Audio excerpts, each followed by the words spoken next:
For that. Okay. Elizabeth. Yes, sir. Good morning, bro. Good morning. I like this format. At times you can be very inspired, eh? Yeah. You should do the stand-up and all this. Yeah. So how was your night, bro? Fine, sir. Some people called and they were greeting you. You should greet our only list meet. Social travels. Yes, I also want to commend the action of Patrick Ekema, the mayor of Boya. Boya. Yeah, because after all the stories on him, and especially coming from here, Canal the English, and then he had this humility to offer the hall. I think it's a very good thing. It's a good thing. So, contrary to what we think, I think he's a Democrat. Yeah, it's not this. Yeah, people have divergence of view and all this. So, I'm not his supporter. If he does something good, we should commend him for that. Exactly. Elie, I tried calling Tambetiku yesterday to talk with him on this program. He said, Cletus, I love your program, please. But now my vice president is making pressure to bear on me since I unveiled the seal of certificate and other stuff, and that the University of Boya set up a commission of inquiry to probe into the fake certificate scandal. Pressurizing Tambetiku now because Chebuta Banda is out of the country, sick out of the country, and then the vice president pressurizing Tiku. Do you think it has some political connotation? Yeah, I think so, simply because Tambetiku has spilled the beans. So people were not happy about what he did. But he just did his job like a human rights activist. I also think that if, for example, there was this kind of fixation on Mr. Patrick Ekema, the mayor of Boya, it's simply because, as I said in the program 12 Talk, he's the one who decided to go and try to stare the hornet. When you go to stare the nest of a hornet, expect to have a retaliation in a retaliation. I think Ekema has only himself to be blamed. He is not the only person with a fictitious certificate. And on the other hand, it's simply because we have this culture that everything should be certificate-oriented. There are some very brilliant minds today who are what they are without any university degree, even primary school degree. Very intelligent. Very intelligent. Like I'm not cutting you, Elie, but in the likes of the manga. Exactly. He was a polyclone. Right. And that is with no secondary school. No secondary school education, and today he is the one and only person that the style of music he was doing, he was singing, nobody has been able to replace him. So he is unique. So you see, there are a number of people like that. So Abela ran away from the university. Exactly. Dropout. Yeah, and then you have Zuckerberg, the guy who Zuckerberg. He doesn't have a master's degree. No. I think now he has an honorary master's degree or whatever. Yeah. So I think that this culture of certification is francophone. Is francophone, and then we have a culture that people think we have become too westernized, and we have derailed even, so it's so excessive. But the problem is, if people are having a fixation on Patrick, and he knows that very well, that he is the architect of his own fall. Now, insulting the registrar of the GCE board during a funeral, catching, trying to contain the SDF senators and parliamentarians who went to Boya to march, to prop into the brutality of the students in the University of Boya concerning the Anglophone crisis. And do you think all these things, and then the insult on Tambetiku, do you think all these things led to, might be the registrar of the GC board say, okay, I'll now publish some of this stuff and I'll give this guy to, because he got the originals. Yeah, but I got the originals. Yeah, but somebody gave him. Yes, now I think that I want to leave everything on Tambetiku. He did his investigation and somebody gave him. Now who gave him, we don't know. I think the reason is people did what they did simply because they were fed up of Patrick Ekema. Patrick Ekema is excessive, and Patrick Ekema, what I don't understand, it happens to every zealot, people who think that they are supporting a system, a failed system like that of Biya and elsewhere. If you go to Tunisia, you go to Congo, Brazzaville, Equatorial Guinea, you have those supported Ben Ali to the end. Yeah, you have those type of fanatics. But the problem with Patrick is that he lives in Buea, which is a seat of West Cameroon. The capital of West Cameroon. He knows what West Cameroonians are undergoing. Does he think everybody in the CPDM is in support of what is going on? Are they as vocal as he is? So I think what he did, then trying to insult people like Monono and all that, he is the architect of his own fall, but he knows what he's doing as an adult. Stop this certificate hunting issue. Yet, people can succeed in life without having certificates. If he's a mayor, it means he won the elections. So we're not contesting the election, but as you're saying, he is the architect of his own woes. Exactly. Because it is because he provoked that they are humiliating him now. All the same. Serac is coming to Douala. Yeah. This non-governmental organization, in quotes, owned by wives of of ministers and headed by the wife of Mr. Bia. They're coming to Douala to hand over the hospital, a hospital in Daido. Yes, to the population. Yeah, they claim they're handing over, or they have done renovation work. And according to the fanatics of this system, they'll be praising the wife of the president, that Madame Bia and the Serac movement have done something extraordinary wrong. The money they are using to renovate that hospital is the Cameroonian people's money that the husband have stolen with the minister, so they are bringing it back. So there's nothing bad. The one thing which is very annoying in the whole thing is that they were renovating the hospital.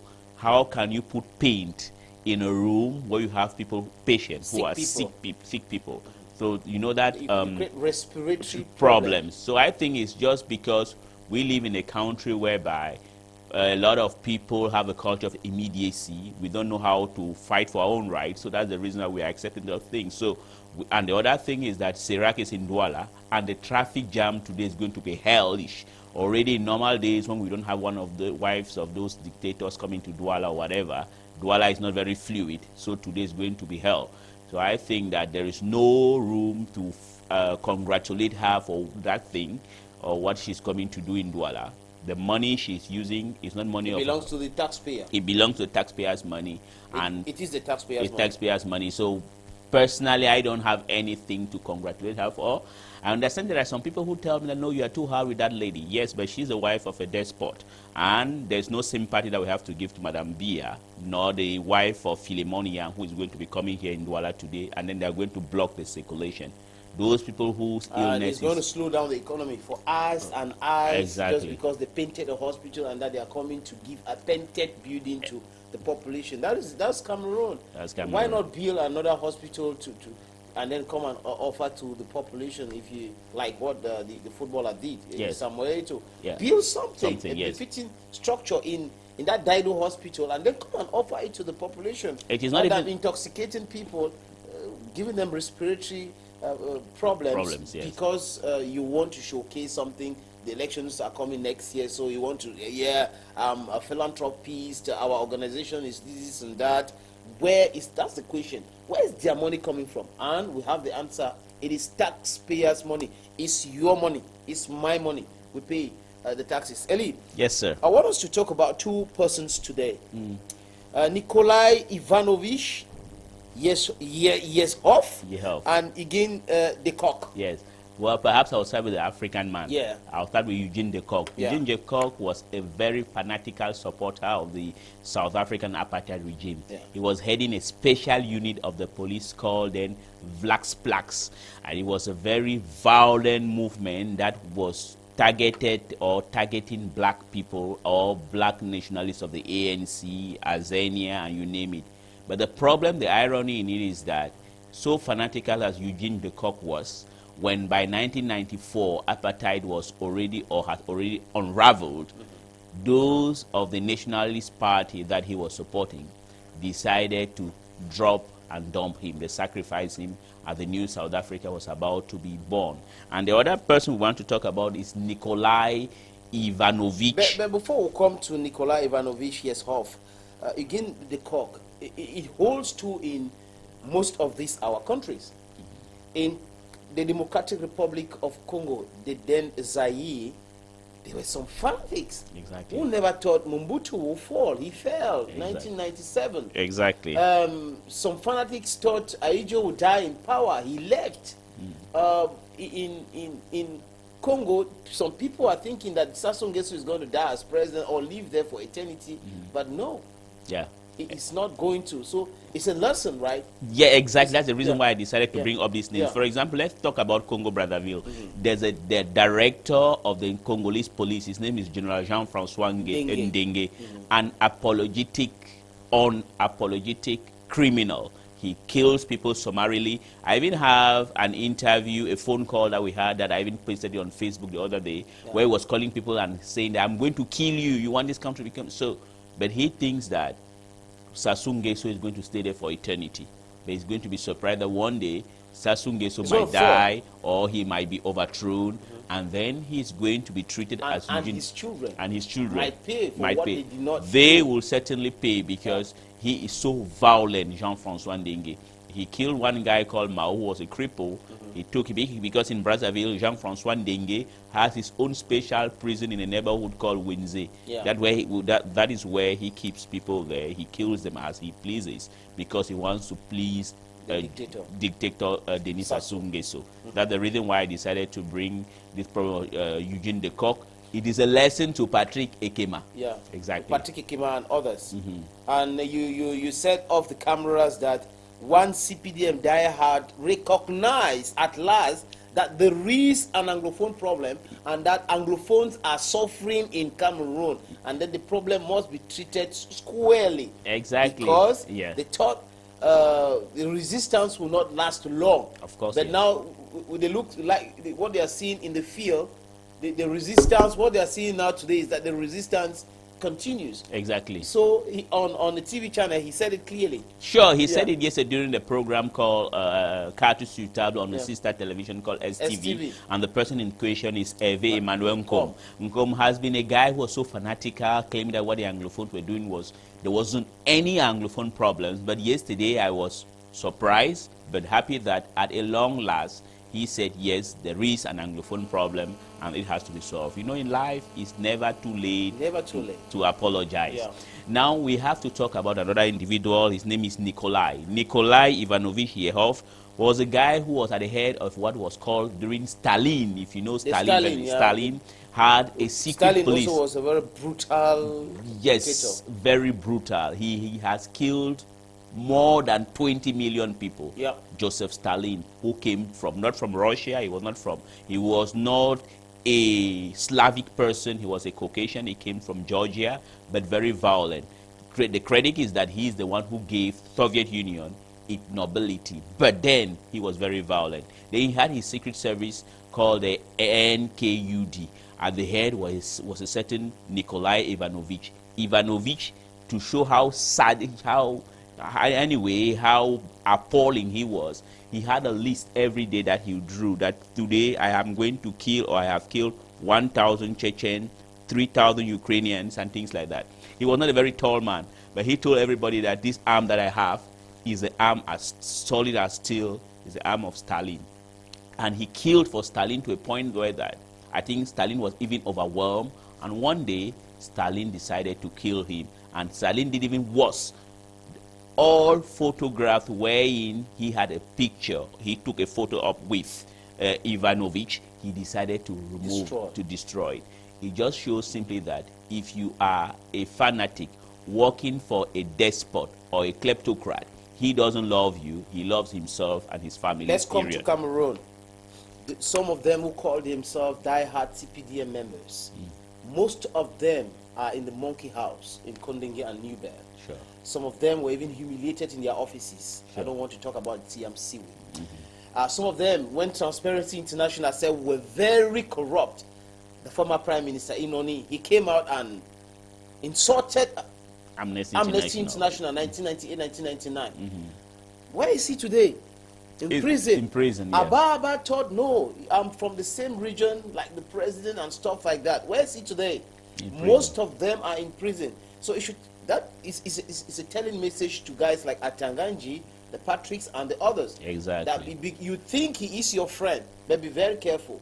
The next minute, he will Sure. cut your head He if his interest is in danger. Yeah, I will even tell you something. Perhaps I'll take an example of myself. I know Denis Asungeso very well, like a family, like a father and everything. But you know, once you are against them or you want to become objective, he will stop at nothing to kill you. So if it's true that is there is a salary that one always have to be freelocking with a dictator. There is no good dictator in the world. If someone tells you a dictator is good, it's not good.